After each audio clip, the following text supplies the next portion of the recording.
and today I have an interview with artist Kelli Folsom. Kelli Folsom is an American artist, and she is wildly known for her still life paintings. She won multiple awards, of which one in 2017, Best Still Life, Women Artists of the West, McBride Gallery.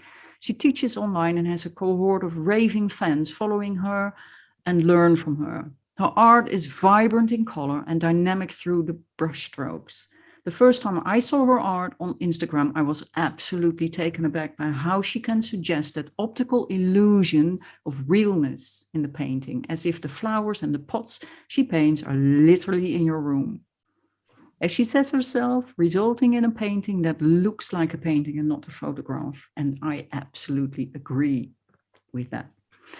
So, the painter who draws merely by practice and by eye, without any reason, is like a mirror which copies everything placed in front of it without being conscious of their existence. Leonardo da Vinci.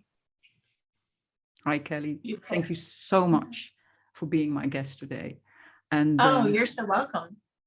I really appreciate you being here. And I immediately drop a question into your lap right now. Can you relate to the quote of Leonardo da Vinci? Yes, I think that's representational artists, that a lot of focus can get put on reality and making something look realistic. And in these days, I think that really has come to mean look like a photograph more than actually looking like real life. Like if it looks like a photograph, then it must be good. Because obviously, whenever we look at artists like Da Vinci and Michelangelo and all of the greats, Rubens, when you really look at their paintings and their renderings, you realize, oh, this really doesn't look like real life. It doesn't look like a photograph either, any of the works pre-photographed. So yeah, I'd have to agree entirely. And I will say that when I first started out, I thought that the ultimate skill and talent was to render perfectly, technically perfectly, and to make everything look super realistic. Just come to find out I couldn't do it. So even though I kept trying so hard to be that artist, because I felt inferior about my own perception, my own skills, my own talents, I kept trying to force myself into that role, into that skill set, and it just was never going to happen. So eventually I just had to give up. And actually what ended up happening was I used to always compare myself to this other artist in art school who she had the ability to do that. And I did not. And I used to always feel inferior to her style of art making, until finally a couple of years into art school, I realized that was all that she was able to do, and so I was able to realize like the blessings and the beauty in my perception and my gifts, that what I had was different than what she had, and that both of our skill sets and both of our gifts were beautiful in their own way. And so it was really at that moment that I was really able to go all in, and all in on accepting myself as an artist and the gifts that I've been given. So, and with that comes total freedom, because when you are constantly you feel like you need to be something that you're not, there's no freedom in that need. Right. So I agree totally. And I'm so happy I'm not that. I'm so happy I don't have that skill set too. Now it's like so much more fun for me, for sure. Yeah, to be honest, being able you have these hyper realistic, and they're very proud. I mean, in skill wise, it's well done, but it's like you take a photo, you make it huge, and you just paint every hair and everything you see, but there is no emotion in it. It doesn't say anything. There is no story. It has no life. Mm-hmm. Yeah, and I do feel that for the artists that do have that skill set, the one thing that they do miss in their skill set, and maybe they'll get it later on in life, is editing.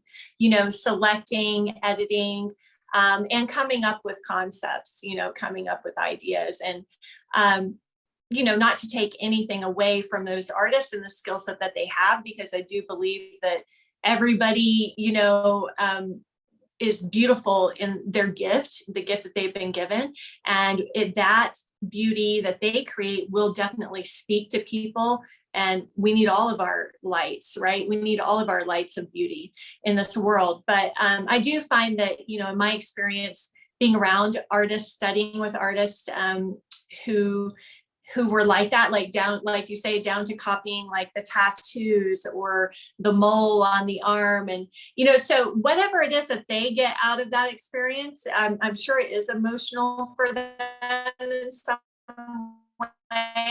I just found that it was almost like tunnel vision, like, oh, head down and then like a photocopy machine and no editing, whatsoever. So that's where I really am very happy for the gifts that I've been given, which has been taken time, to hone those skills of, editing, simplifying, coming up with compositions and concepts. It's a whole other skill set, that not everybody is able to develop or maybe even wants to develop. No, that's true. That's true. And you are well known for your still life paintings, which are amazing, really. I love them. I'm portrait, but I love your paintings. Can you tell us why you feel drawn to that? Or in short, why do you paint what you paint? Why do you do what you do? Why that specifically? Yeah, it's actually funny. It's not a glamorous answer, but I think it's funny that you do portraits. And I actually started out as a kid always drawing portraits. I was always drawing portraits, even had like a Walter Foster figure drawing book. So when I finally did go and start taking art classes as an adult and go to art school, I really thought I was going to be a portrait painter. I thought I was going to be a figure painter or maybe a figure sculptor. And it's interesting because, again, I really struggled with that genre. And I really, especially with the portraits, I really struggled with, painting and drawing portraits.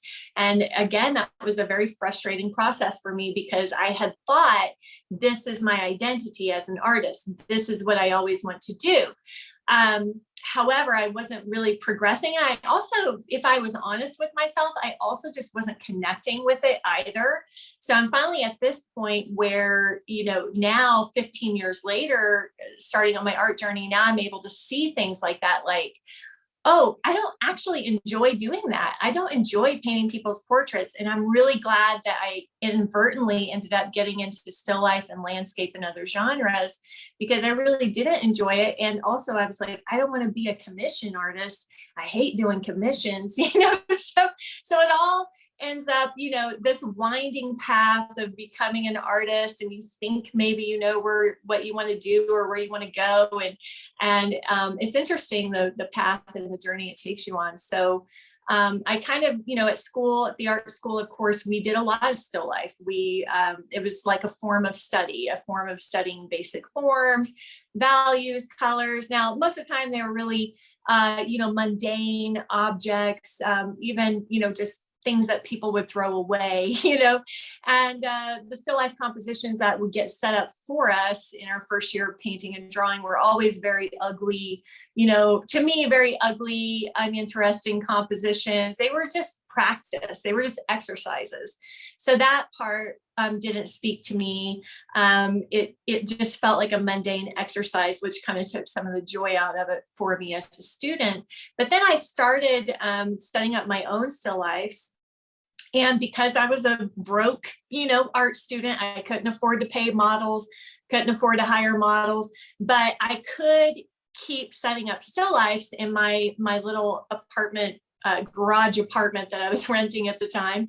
So my dresser table, I would always have a still life set up so that in between classes or on the weekend, I could paint a still life to keep practicing painting. So it really started out more as a way to practice and a way to learn, and an affordable way to do that. Plus, you could leave it set up for days and eventually your grapes would start rotting and turn into raisins or wine, but that would typically last quite a long time. And I was terrified to paint flowers back then, so I never bought flowers because they were just too hard and too expensive for me at the time. So yeah, it's kind of interesting because it all just kind of evolved out of necessity. But I will say the one thing that I did always love the most was working from life.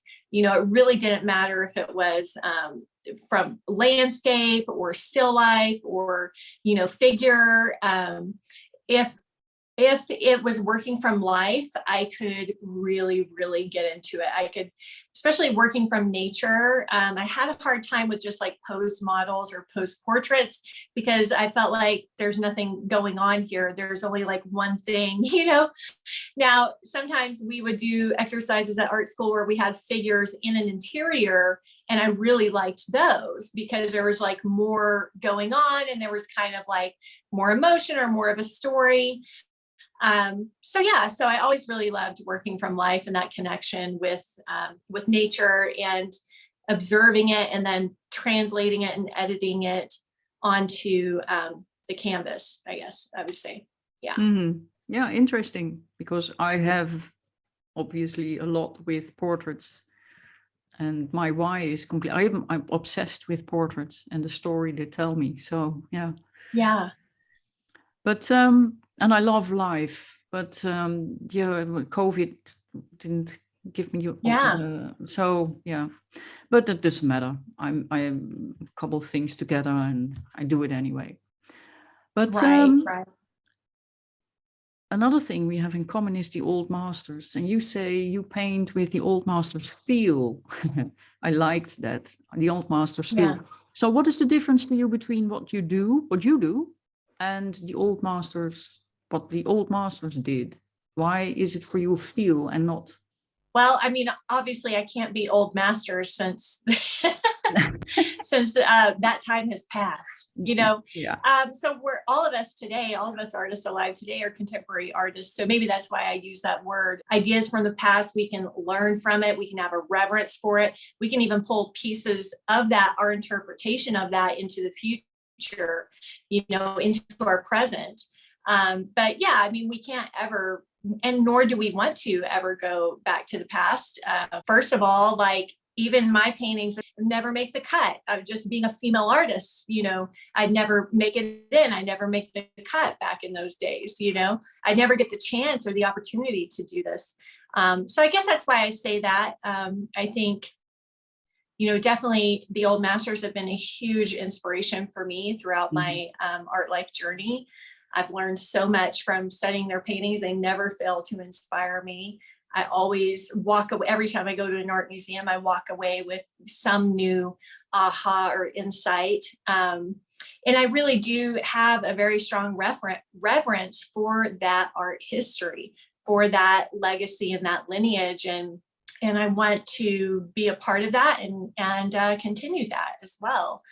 But yeah, I guess the main difference is just I'm contemporary and I put my own my own modernized, you know, into it. Yeah. No, I just love the way, because I always say myself, I'm the old master geek. So when I set up a painting, I really do the imprimatura, and I do 2 layers with oil, and then I start with the outline, etc. And yeah. So technique wise for me, I guess that would be like a big difference, because I paint more alla prima, which, you know, kind of came about more around the time of the Impressionist. So I guess it's almost kind of a blend of like more Impressionist technique with old master style, I guess, if, just technique wise. Yeah. Because I have a very like short attention span. So it's like, I cannot work on a piece for too long. So I ended up figuring out ways to, you know, by using like a speed drying medium with the oils, so I could get different effects, you know, quicker with that and get a more finished painting quicker, because I would just lose interest over a long period of time for sure. Yeah. That's interesting. Yeah. And do you think there is a difference to how we look and listen to the objects or subjects we paint in regards to still life or figurative? Probably a very subjective thing to each person. I mean, I know I definitely feel a difference. It's interesting. I actually feel more disconnected from people, painting people in real life. Like if I'm painting a model, I know for other people, that's like, for other artists, that is, you know, they feel totally connected. Mm-hmm. They get a totally different experience out of that. It's really fascinating because I will get very emotionally, you know, invested and charged, you know, by arranging a piece of fruit or a flower, or really just coming up with that composition is a big part of it for me, just coming up with the idea. That's kind of more of, I don't know, maybe more of the logical side of the brain for me in coming up with the composition. And then for me, the emotional side, really, like once that composition is set, because that's really the hardest part with still life, the most challenging thing, because you have to set everything up. You know, you have to come up with all of it. And then, you know, really that emotional piece for me is just in the paint, you know. But I guess I feel like I can like dive deeper into that connection because it is an inanimate object, or because it's nature. Yeah, it's definitely a different sensation for me working with, you know, people versus still life or landscape. I can just get really lost. I think even in art school, I would always be really concerned about the model.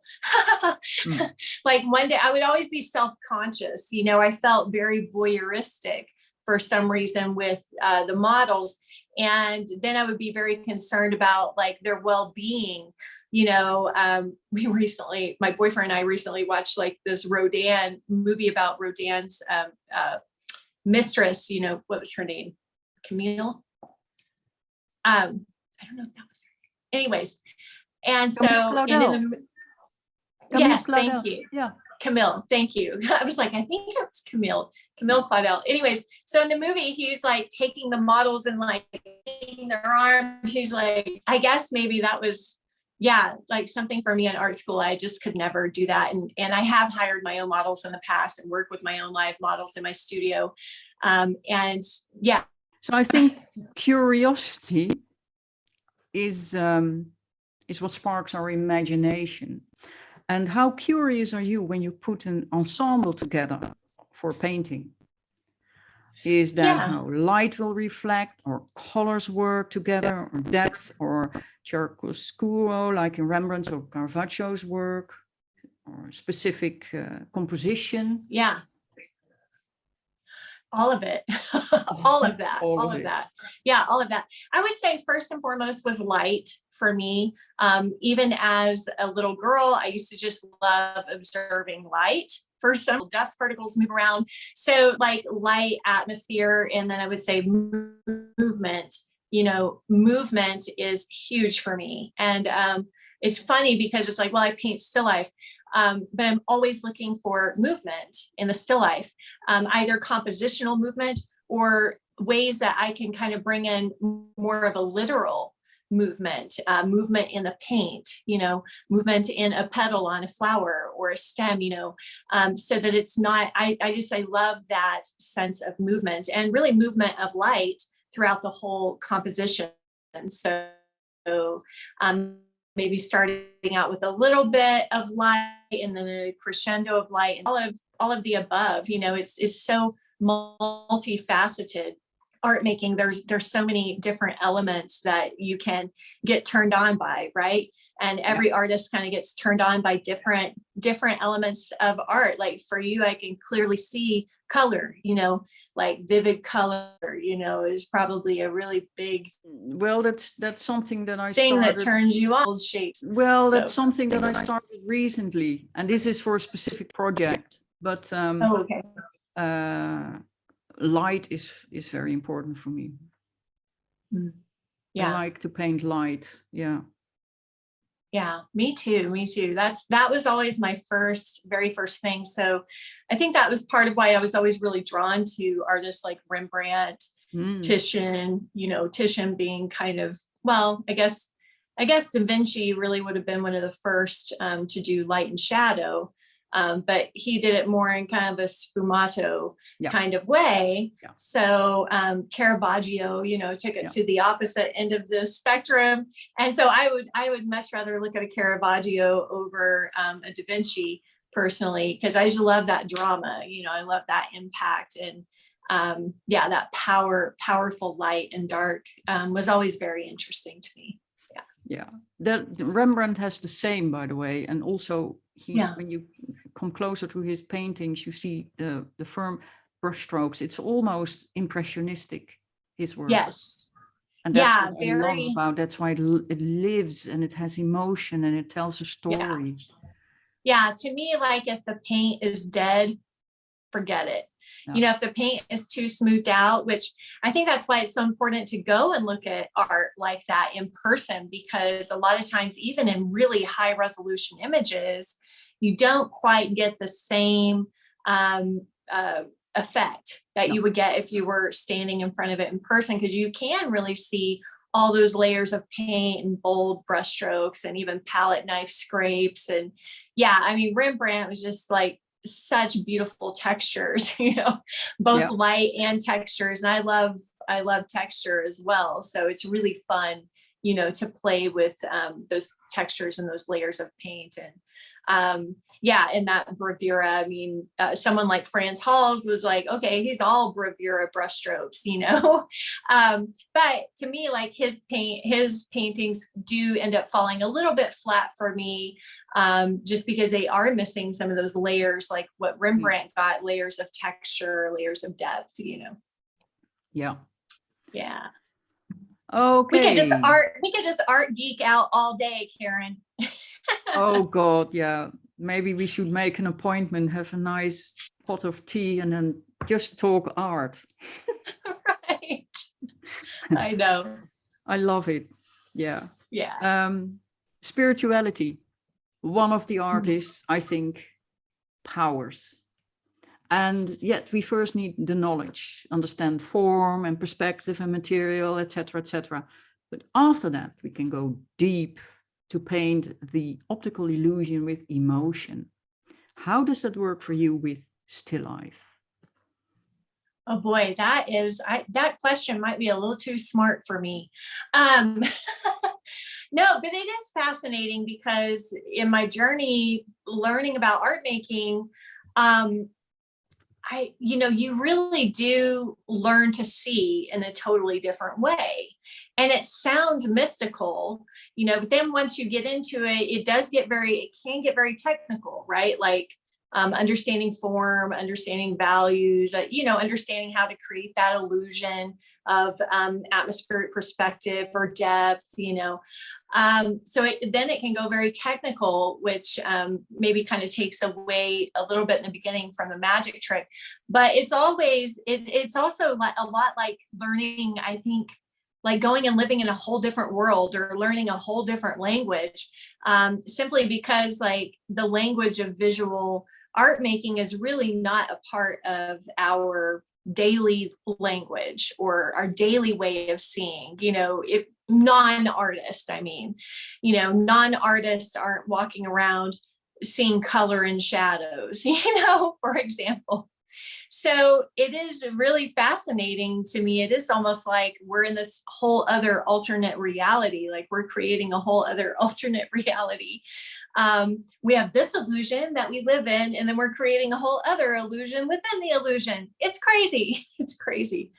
If we want to get, kind of philosophical about it, but that's a interesting question. So spirituality, I know for me that it's fascinating. Just, I feel like whenever you go deep into a painting, deep into your learning process, it is almost like a form of enlightenment in some way. It is a way of just looking at yourself in the mirror, looking at your soul, your ego, you're faced with your ego all the time, who you think you really are, kind of thing. Not to get too far out on that, but Yeah, it is a really fascinating process because it is like alchemy in a way. It does transform you as a human being, as a, living soul on this planet whirling around through space. It does put you through some form of transformation. I look at it more like transformation or alchemy. Maybe a little bit, but to me, I'm like, that's just semantics, spirituality, transformation, alchemy. Yeah, because you are connecting, right? You're connecting with oneness. You're connecting with yourself. You're connecting with, oneness. You're connecting with everything.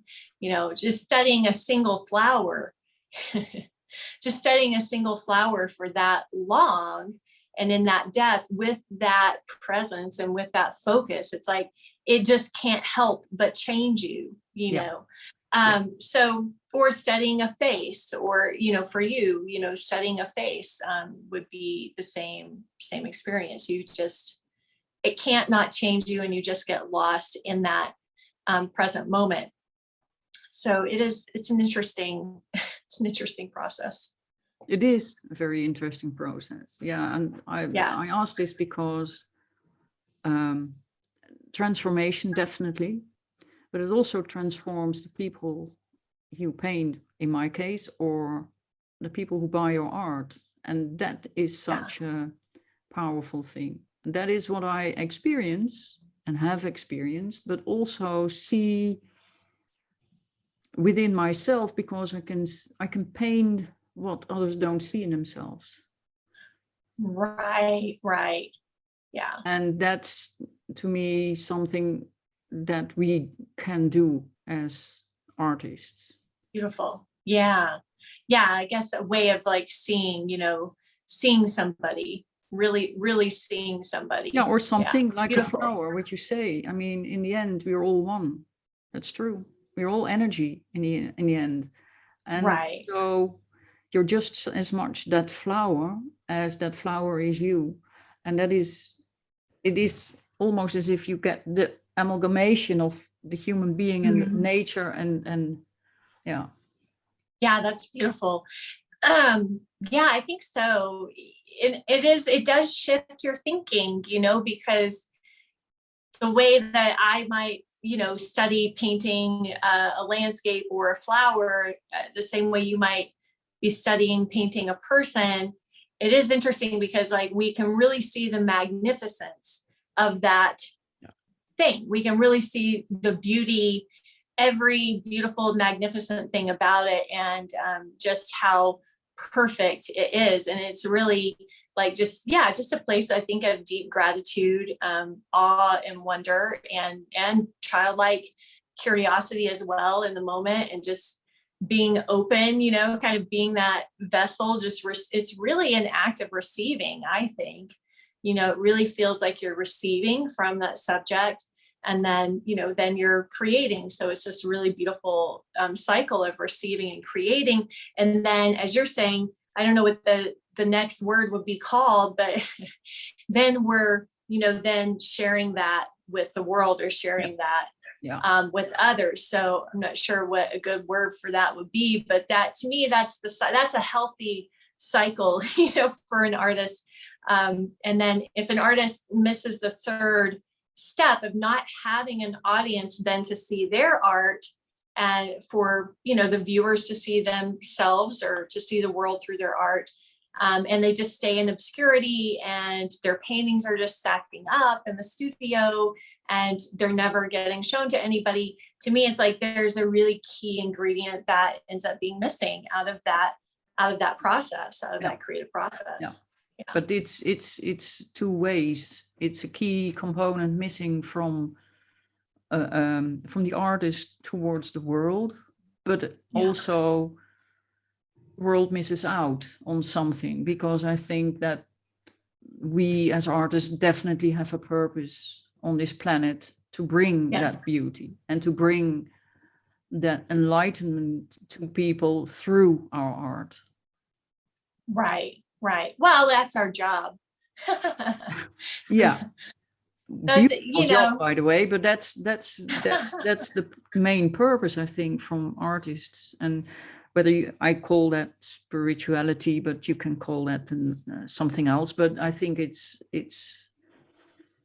what I feel when I do portraits, and I can see and feel in your work that you need to have this, otherwise you can't paint like that. Right. Oh yeah. It's the To same. me, yeah, You have that with music too. You can hear it. Otherwise, you play notes, and you don't tell a story. You don't show that emotion. You don't go deeper. So yeah. Right. And we've all experienced, just using music, since we're there, we've all experienced, say a piano player who can, play a piece of music well, but we've all experienced the difference between somebody who can play it well or play it technically well, and somebody who it really is having a lot of emotion coming through in their playing, right? So it's a totally different experience, and everybody can feel the difference. Yeah, you immediately feel the difference. Yeah. So like if we're showing up to our easel and if we're just focused on maybe the technical rendering or even just the end result, the outcome that we're hoping to get to make us feel like we're good enough as an artist, then we're too focused on that. And we really block off that emotional aliveness and connection, which really takes a lot of openness and vulnerability, willingness to go with that flow, and even willingness to perhaps make a mistake or have a failed painting, but really to follow that creative intuition and really stay in that emotional connection. For me, it is really an emotional connection with both the physical paint, because I would try to paint with acrylic or use other mediums before I used oils. And so for me, even just the medium of oil is like part of the magic. Yeah. I'm like, I don't know what is so magical about this oil paint, but it is magical. And it is such just a joy just to touch it and move it around the canvas, watch a brushstroke, become something that it's not, it's just fascinating. So I think, you really do whatever you're showing up with is what's going to be evident on the painting. As they always say, every painting is the self-portrait, right, of the artist in that way, because whatever energy you have, whatever emotional connection you have or don't have, will definitely be very evident on the. And that is interesting, because in David Hawkins wrote a book, Power versus Force. Yeah. And he says paintings have a very high energy, a very high vibration. That's why people still go to museums in long queues. They are standing in front of them to get a glimpse of a painting and get emotional in front of a painting. And it's true. I mean, I am surrounded here with my portraits, and I have done some acrylic.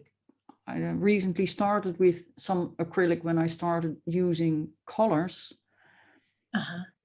But my God, no, it's not my medium. I'm oil. I know. So oil. that's part of the journey too, as an artist, really finding your own voice, even down to the materials you like to use in this moment, at least, because and that, just being open to that, like I'm totally open to, I don't know what else I'm here to create. Who knows what else will happen? Who knows? One day I might be painting portraits all of a sudden, or figures, so I think, just definitely really being open. I do have that book on my book list, and I'm very familiar with the power versus force concept. So now I'm really going to have to get that book just for that point that you just mentioned. That's beautiful. Yeah, I love that. Yeah. With all the works you create, the different subjects as figurative, landscape, flower, floral paintings, still life paintings, do you feel an artist or aspiring artist should try all, or do you advise them to start with one and stick to that till they mastered it? Yeah, Yeah, that's an interesting question. I mean, I would say in the beginning, trying more things is maybe better than trying too few. I know for me, when I first started, I started with acrylics and started with only taking portrait and figure painting classes because I thought that that was going to be what I was going to do. I hated acrylics. I hated the painting classes. Now, the drawing classes I liked, the figure drawing with charcoal, especially, I really liked that medium over graphite. But I just kept sticking with it because I'd, spent $200 on acrylic paints and I couldn't dare go out and spend another $200 on oil paints to give those a shot, or, you know what I mean? So it was interesting because I spent 2 years trying to force, speaking of power versus force, trying to force that, to work and to happen, the whole time thinking it's me, it's me, it's me. I'm just not going to be a painter. I'm just not good at painting. I don't know how to color mix. This stuff dries too fast, and really the first day that I was introduced to oil paint at the art college, because we were required to paint in oils. And so that was my reason for buying those oil paints finally at last. And I fell in love instantly. I mean, just immediate connection to the medium. And so, yeah, I mean, that was kind of my mistake back then, was just taking too long to try other things. I thought that I was like, first of all, I thought that I was flawed or somehow incapable or somehow, not very skilled or not very talented. So I just kept trying to force myself, to get better at something that really wasn't ever going to work for me. So I think I would say definitely make sure that you don't fall into that trap, and I think it's sometimes hard to judge because you don't really know. Nobody tells you, how long it's going to take for you to get better at something. But I do think that we all know the feeling of really enjoying an activity, like even if it's difficult, even if it's hard and it's challenging, and maybe we're frustrated with what it's actually looking like on the canvas, we all know that feeling. So I think it really is an intuitive feeling, and listening to that voice, so for one artist, they might have to try multiple different things, different combinations even, because I did find oils and I knew that I loved working with oils, even though there was still a lot to learn there, but I just loved it. I just loved playing with it. I felt like a little kid playing with this stuff. Mm-hmm. But then it also still took time for me to kind of find the genres that really spoke to me, and then the painting process, because we went from doing site size method stuff, and which is very academic, and working from photographs. I worked from photos, gridding out photos, enlarging photos, all that stuff. So I do think that it's good to have a lot of those different experiences and try a lot of those different experiences, so that you even know what they are, you even know what your options are, because there's so many ways to make art, and then B, find the thing that really works for you. And I had teachers who would, work a very long time on their paintings, even on their still life. Once I found some still life teachers, even on their still life setups, they would say, I work days to set up my still life composition. Then I work weeks on one painting. And so I would kind of feel bad about myself, like, oh my gosh, I have no passion, for that. And I would try to make myself like those teachers. I would try to force myself to, that's part of the emotion, is you got to spend days with it. Well, not for me. My emotion is very kind of fast paced and fast moving, and it's exciting. And I love like executing an idea, seeing it to completion, and then coming up with another idea, so that even discovering the process that works for you and that really is joyful to you and really resonates with you is part of your artistic voice. It's really a combination not only the genres and the media and the style, and also the process. Yeah. And a voice takes time to find your voice. Totally. It takes a lot of like stumbling around and, but I will say, and hopefully me sharing this will help anybody who maybe struggled with things that I did, which I always made it about me and made it mean that I wasn't going to be good enough to be an artist, or just because something else worked for me, didn't mean that I was inferior as an artist. So that stuff will just always, basically it just makes our journey take a bit longer to get to that voice, so you want to be accepting of who you are as an artist and not have a bunch of judgment, layered on top of that.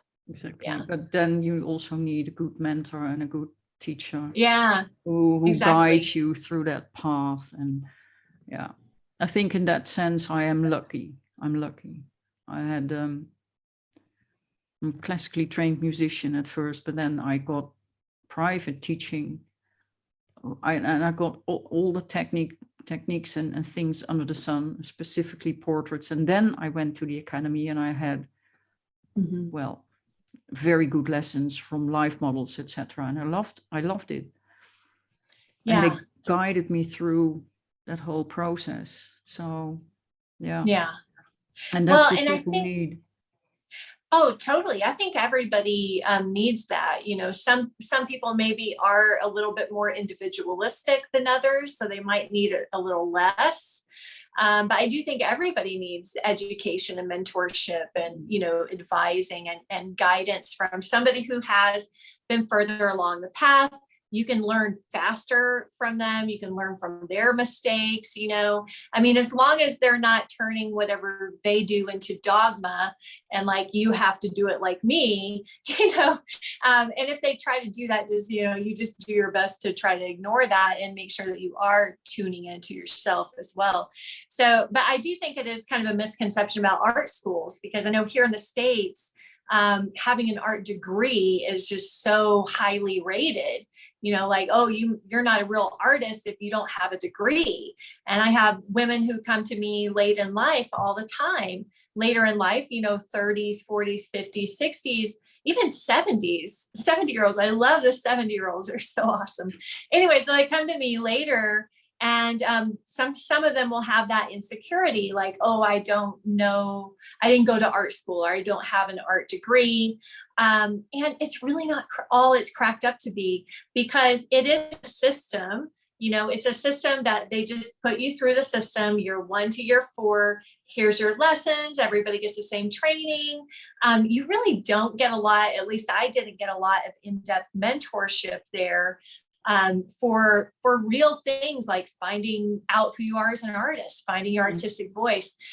So a lot of that stuff, even with education, the educational system, you'll still need additional guidance there. You'll still need an additional mentor. I know I certainly did. And you just need to listen to yourself a lot as well, and be generous to yourself and giving yourself that time to really explore and question and, listen to that intuition and follow that. It's such a big part of becoming a successful artist, because going to an art college does not make an artist. I mean, I went to school with hundreds of art students who never became artists, and it's just heartbreaking. Yeah. They have the skills. Yeah. But they're not artists. No. Yeah. So there's something missing from the equation in those systems. Yeah. And that is either the system, but I think that is something else too. I think not everyone, we have a creative inkling. Or from birth, that's who we are as human beings. That doesn't mean that that can all be transformed in art. You can be a very creative medical doctor or a very creative whatever. So in that sense, being creative immediately gets the connotation, then I need to be an artist. That's not true. Right. Like exactly. I'm also a creative business owner, and I love creating in my business, you know? Yeah. So you're exactly right. There's so many stereotypes or, you know, about artists and also about creativity, you know, because like you say, you can be a very creative person in many other fields, not just art. Yeah. And you can be an artist and be multidimensional. What a concept. Yeah, but that's true. The Renaissance person. That's how they always called me, the Renaissance woman, because I'm a musician and I'm an artist, I'm an academic and all that stuff. So, yeah. Beautiful. Anyway, love you so much for this conversation. This is amazing. And where can people find you? Okay, yes, you can find me on my website, Art Life with Kelli, KELLI.com. So you can find any of my classes, any of my courses and offerings. We're having a challenge, a 5-day challenge at the end of this month. So if you want to be generous to yourself and escape into your creative spirit for 5 days, it's going to be super fun. We'll be doing still life painting.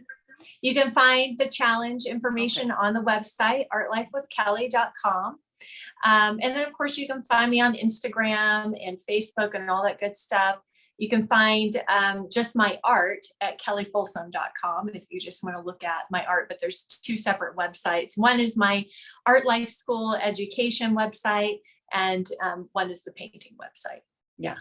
Good. I will all put it in the show notes. Thank you, Karin. This has just been a joy.